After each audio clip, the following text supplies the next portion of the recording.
Welcome to Me to Motherhood, Laugh or Cry series, where we dive headfirst into the beautiful, messy chaos of mum life. We're your hosts, Jess and Neish, two mums also in the thick of it, here to talk about the real, unfiltered stories that no one else is talking about. The kind of moments that have you laughing 1 minute, crying the next, or doing both at the same time. And we share these stories as a reminder we are all in this together. These are real stories from real mums. So let's get into it. This is Me to Motherhood, the Laugh or Cry series. So for our first episode, it's over to you, Jess. Thanks, Neish. I have a cracker of a story, and it certainly wasn't a laugh story to begin with, but it is now, thankfully. So to give some context, I had an emergency C-section for my firstborn, and for my secondborn, I was really eager to have a VBAC, which is a vaginal birth after C-section. And I was very proud when that all happened, and a lot of credit goes to the midwife in the room.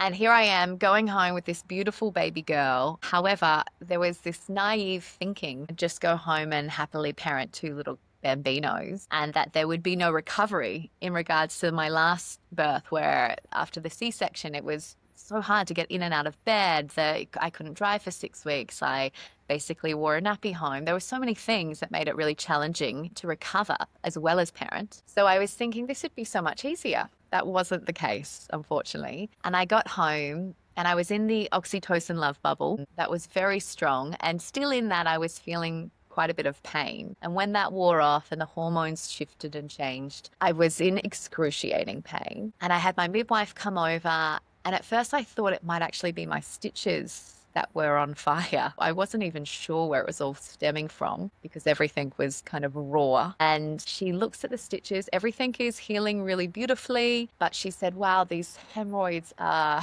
ginormous. And which I knew I had hemorrhoids. I had hemorrhoids with my firstborn, but they had just expanded and it was very severe. So I now refer to this as the ring of fire, Neish, because that's what it began to feel like.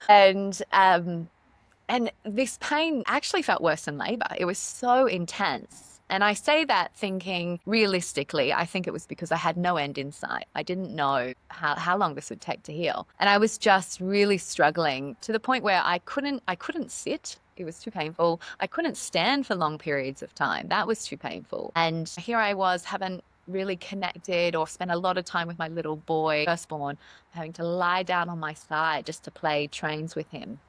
It was really hard, very challenging. And so I was seeking out any help I could possibly get in regards to some pain relief. And I saw several midwives, I saw several doctors, and I got an array of different home remedies and creams and different things to try, even laxatives. I literally tried everything that got recommended. And one doctor was even suggesting surgery, that the hemorrhoids were so bad I would need surgery, but we couldn't even discuss that until 3 months postpartum. So that's how big these jolly hemorrhoids were. It was intense. And so all this searching, and that last doctor that I saw, I ended up crying in her doctor's office because I was almost going home with nothing different. There was no answer. There was no end in sight. There was, here she's suggesting surgery. And I was just really struggling with that. Mentally, I was struggling with that. However, out of all the things that I tried, the one little bit of relief I was getting was from an Epsom salts bath. And so I was having 2, 3, sometimes 4 baths a day because that was the only source of relief and the pain was so high. So as the story goes, I was soaking in yet another bath and I had the sudden urge to go to the toilet. And I was swiftly out of this bath niche and wrapping a towel around myself. And the very fact that there was a bathroom right next door there was a toilet right next door to this bathroom. This information had evaporated from my head and I had no knowledge of that.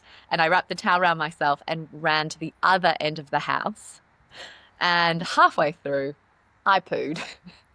I pooed and thankfully caught it in my own hand, scooped my hand behind me, caught my own poo as I was running halfway down to the other end of the house.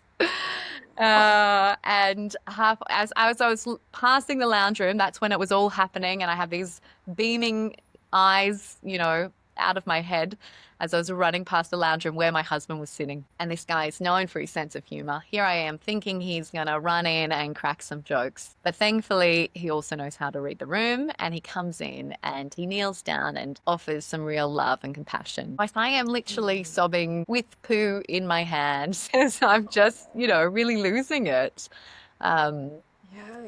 and I think in the moment I was so out of control. Like I physically had no control over my body, but it was so much more than that. It was like the mental, emotional side of things. I felt really out of my depths, and I felt like I was in the unknown, and just that was extremely scary. It was just this flood of emotion where I was so, floating in the unknown, and I'm not sure when I'm getting out.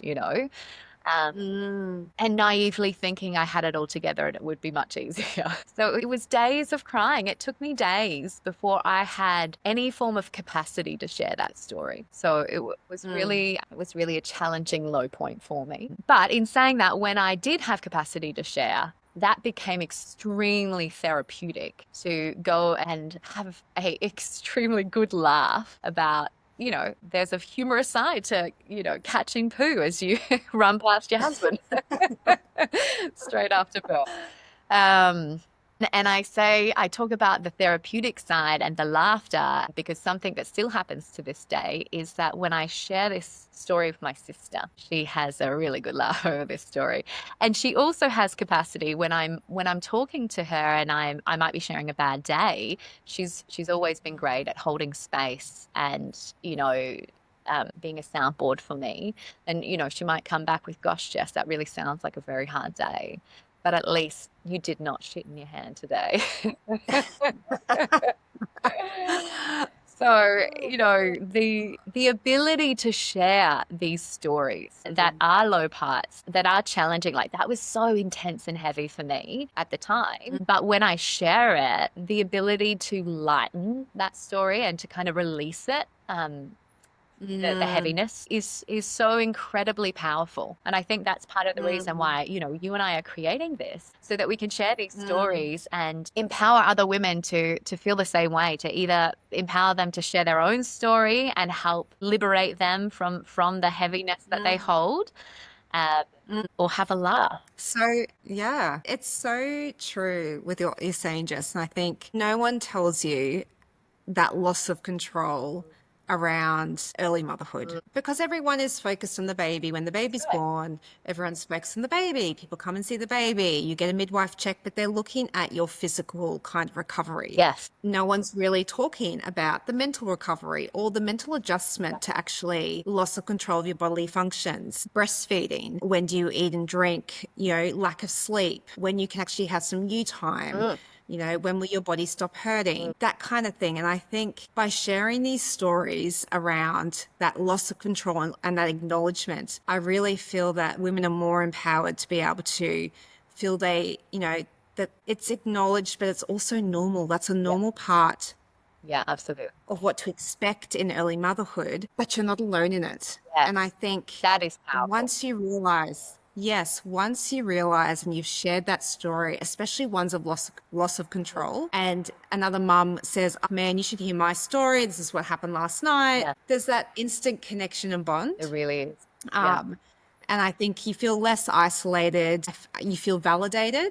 And then I love that you can actually get to a point of having a good laugh about it, because that's such a good stress relief as well. Like having that good laugh, letting it go, but also joining together with other moms and actually going, yep, this is what happened to me. That shared lived experience is so powerful. Yeah, I couldn't agree more. Thank you, Jess, so much for sharing your laugh and cry moment. Truly traumatic poo story, but love that we can have a good laugh and that you can connect with other mums with that particular story. To all the amazing mamas in our community, if you've got a laugh or cry moment of your own, we would love to hear it. Send us a DM or drop into the comments and you might hear your story in a future episode. Thanks for listening to the Laugh or Cry series. We're all in this together.